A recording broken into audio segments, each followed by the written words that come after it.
Mr. Floyd died from a low level of oxygen. The cause of the low level of oxygen was shallow breathing, small breaths. The main forces that are going to lead to the shallow breath are going to be that he's turned prone on the street, that he has the handcuffs in place combined with the street, and then that he has a knee on his neck, and then that he has a knee on his back and on his side. According to today's compelling testimony from renowned pulmonologist Dr. Martin Tobin, George Floyd died from a low level of oxygen. In excruciating detail, he described to the jurors how Floyd struggled to breathe, handcuffed and pushed against the asphalt under Derek Chauvin's knee.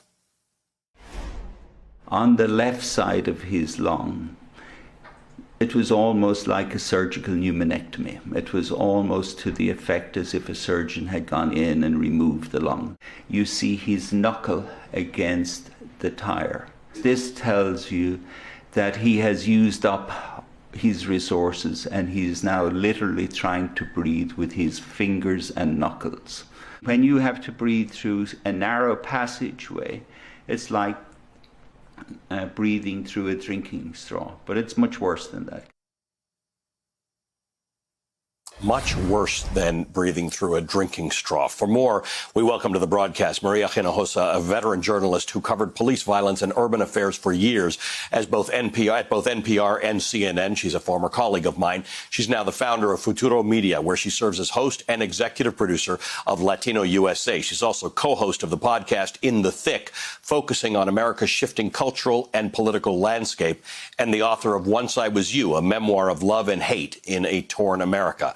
Still with us, former federal prosecutor Cynthia Alksne. And Cynthia, I want to start with you and that testimony, because that was but a taste of the testimony we got from two doctors today who were unequivocal about the fact that this wasn't about fentanyl, which is what the defense would have you believe, but it is, in fact, that he was suffocated. He could not take in breaths. The remarkable detail that Dr. Tobin presented was literally breathtaking. What do you make of how this affects the case? Wow. I thought he was one of the most amazing experts I've ever seen, and very credible with a jury. It's going to be almost impossible to overcome his opinion.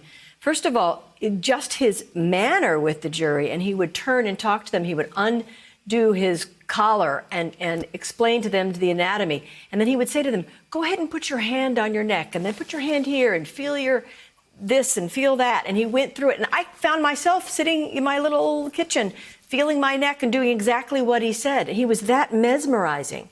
And what he did was he erased all of the work of the defense of yesterday and erased any future defense coming up.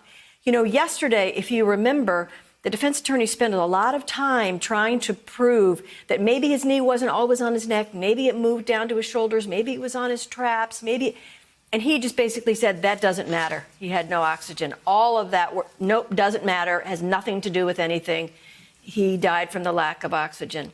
And then going forward, one of the big issues is that there are two prosecution autopsies. One which basically says he died when his heart stopped because of the neck compression, and the other, he died after the lack of oxygen because of the neck compression.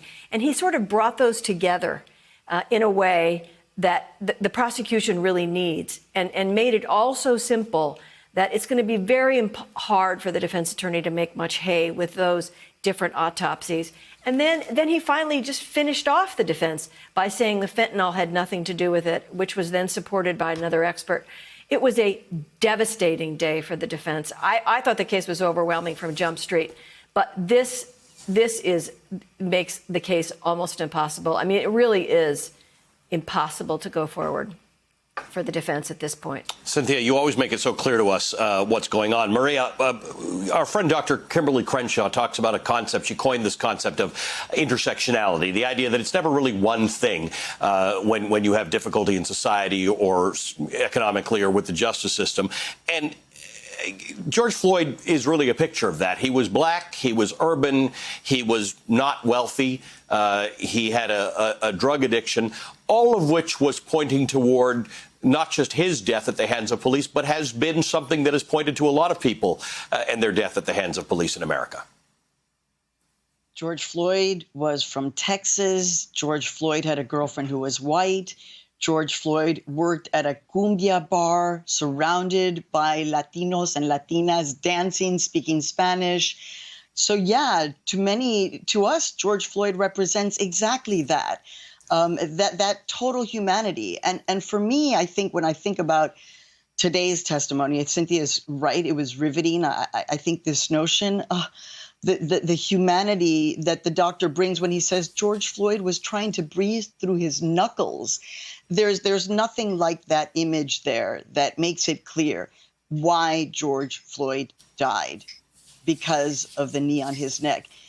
For me, the bigger issue, Ali, is how do we deconstruct 402 years of essentially making Black men a threat?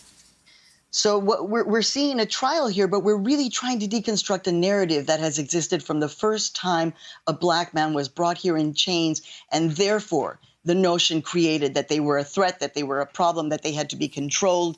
And as I was thinking about this segment, Ali, I was thinking, I would never have my husband, who is Afro-Dominican, speaks with an accent, an American citizen, but an immigrant. I would never have him engage with the police under any circumstances, except to say good day. I'm the one who can take that power and challenge it. But the fact that George Floyd represents that threat, and that's what we're trying to see here, is his humanity versus Chauvin's fear, alleged fear. Does this trial, regardless of the justice that may be served at the end of it, does that humanity, does that prosecution telling the story of who George Floyd is, do you think that's resonating across America with people who are saying our story's not being told and it finally is in a court of law in pursuit of justice? I think it is. And I think part of what we also have to recognize is that there was solidarity that was happening on the street there.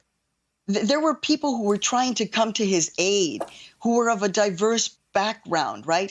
I was talking about the fact that actually in the Midwest, I grew up in Chicago, and in working class communities, yes, there is a lot of redlining, but in working class communities, there is a lot of cross-cultural amistad.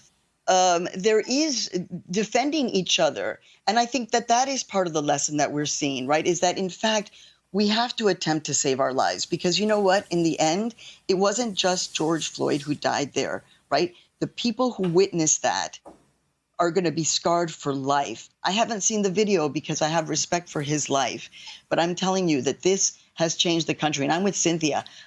I think this is going to be very difficult for the defense to win.